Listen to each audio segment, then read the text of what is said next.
Okay, so let's go on to the separating techniques and remove this colloid and all things from here. And so now I've told you about the three types of mixture: solution, suspension, and colloid. The question arises that when I form the mixture, how do I separate it? Compounds, they can be separated only by the electrochemical processes, but how do I separate a mixture? Different types of mixtures are found. How do I separate them? So this question is going to be resolved in this session, that is the separation techniques. To make your journey small and interesting, I'm going to give not whole of the activities, but just a small introduction and a brief, intro of what the separation technique is like, and then I'm going to go on. So, if you want to, just remove iron fillings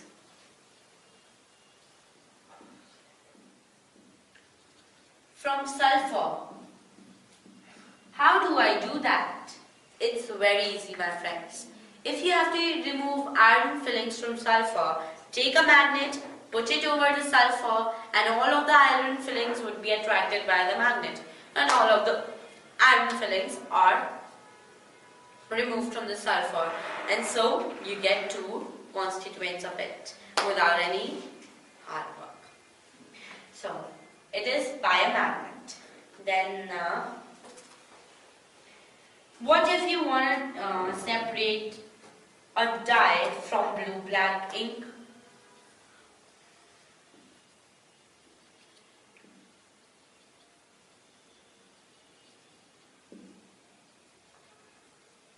That would be basically by evaporation.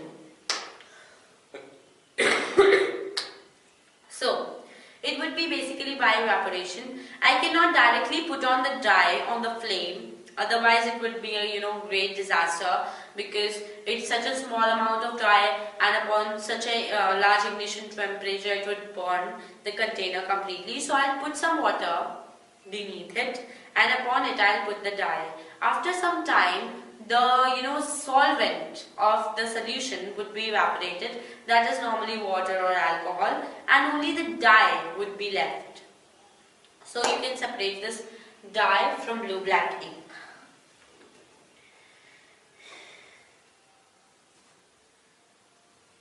And the principle behind is that you can separate the volatile substance or the solvent from the non-volatile solute by evaporation. So this solute was not evaporative. This dye was not so evaporative. So we got the volatile substance out of it. Okay, so now let's go on. What if I want to separate butter from cream?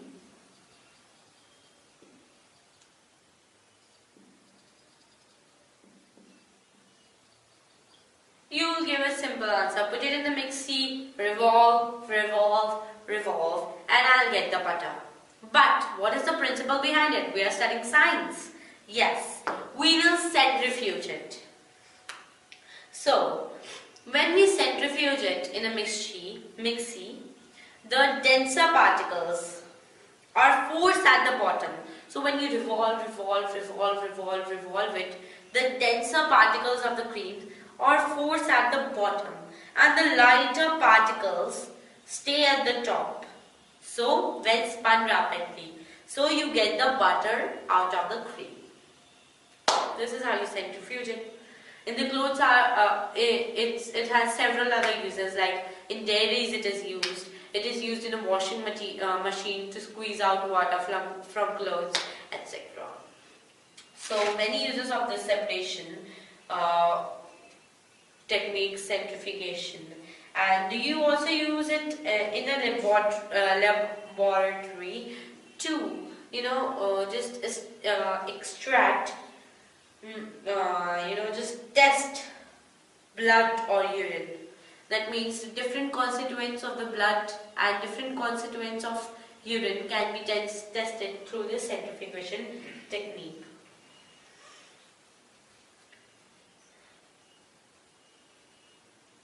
What if I want to separate water and oil? Seems easy but is not. You will need a separating funnel for that. See, water and oil are two immiscible liquids. That means that they are not mixed with each other. That means that water does not mix inside oil. So they form two different layers.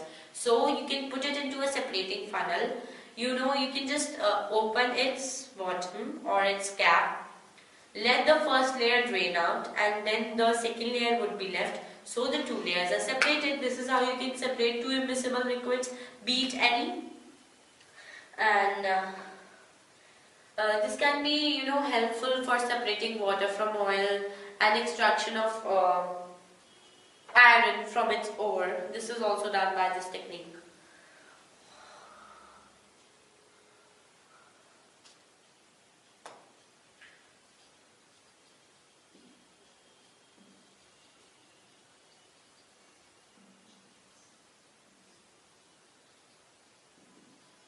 My friend Tinu recently had a problem. His teacher gave him a solution of salt and ammonium chloride to separate. And so he had a problem. He gave it the solution to me and I quickly separated it. So you might be wondering how I did. I just picked the particles of ammonium chloride and dropped them outside. No, that's a wrong method. What I did was I applied might, not like Tinu. He is an idiot. What I did is that I took a funnel, glass funnel, big one, in which I put the mixture. I put a cotton plug upon it and then I heated up the mixture. As you know, ammonium chloride is a sublime substance. It evaporated quickly and only salt was left. After some time, I cooled the solution. And the layers of ammonium chloride were found on the, top inner layer of the container. So I separated the ammonium chloride and salt and Tino was very happy. And this principle is that you can separate a sublime substance from a non-sublime substance and directly, and sublime substance, because the sublime substance which will convert from solid to directly to gas and then can be cooled to get the solid. So this is how you can separate it.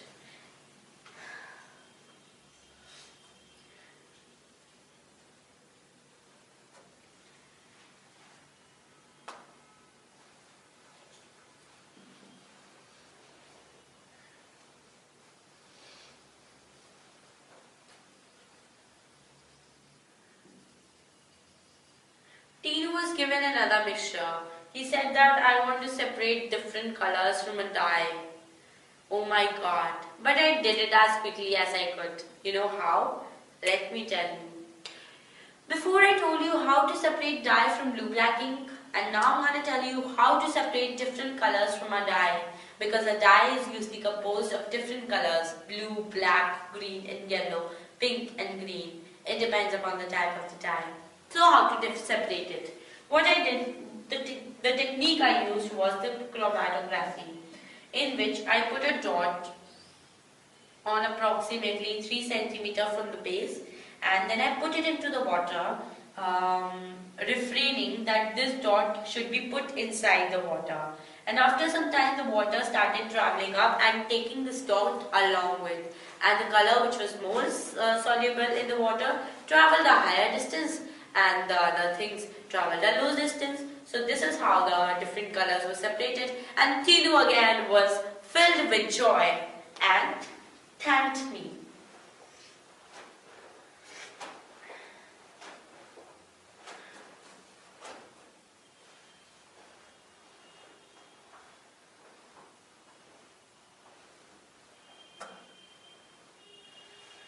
So this technique can be used to separate colors from a dye.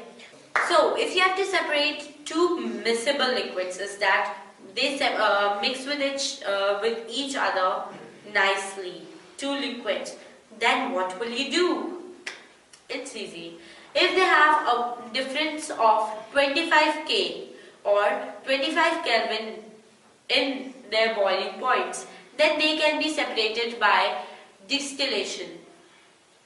The process of distillation is that you have to set up a distillation flask in which there is a cooling area and there is a boiling area. When the substance is boiled, if I draw it, when the substance is boiled, it is taken into a tube and here in the vaporized form, and here it is cooled, and again you get the liquid.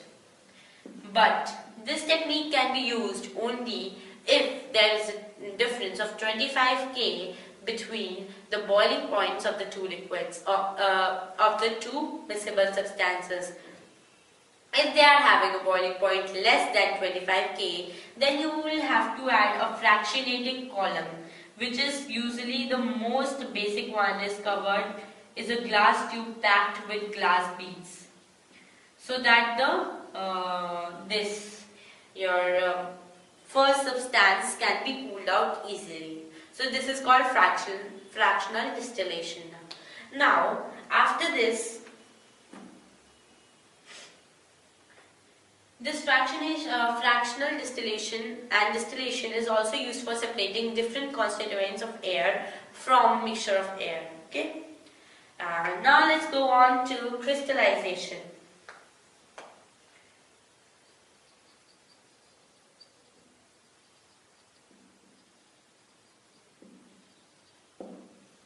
Now again, if you are getting confused, where does this crystallization lie in the world?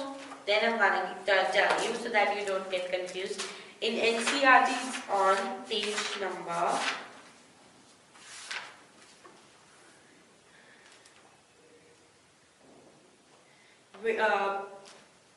page number 23. So yes, it's on page number 23. And so crystallization is an process by which two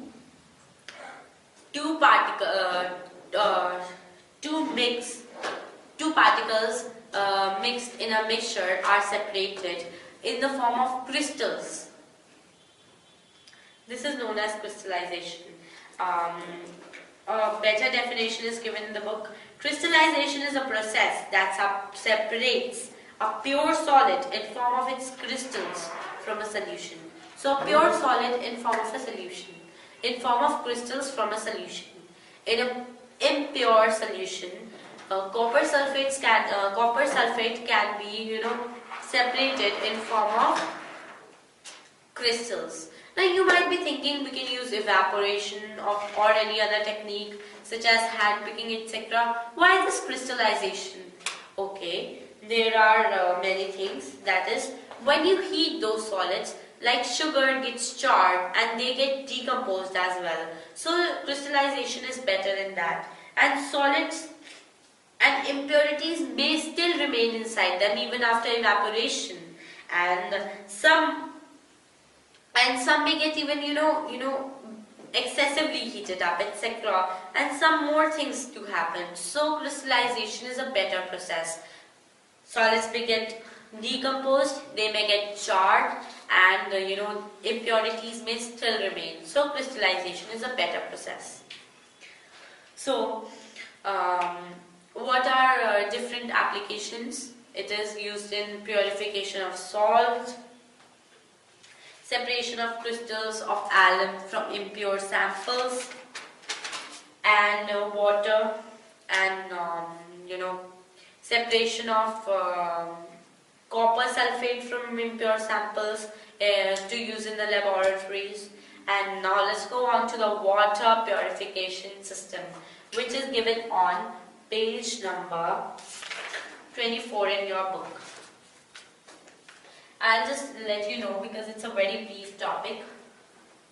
How is water purified? It's a very old method of purifying. There are new techniques coming up, but still we are going to use this.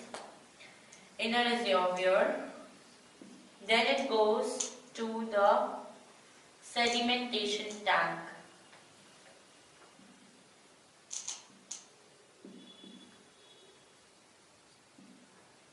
To the loading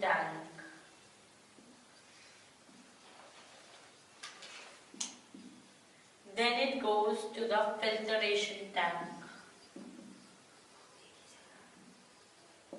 And then it goes to the chlorination tank.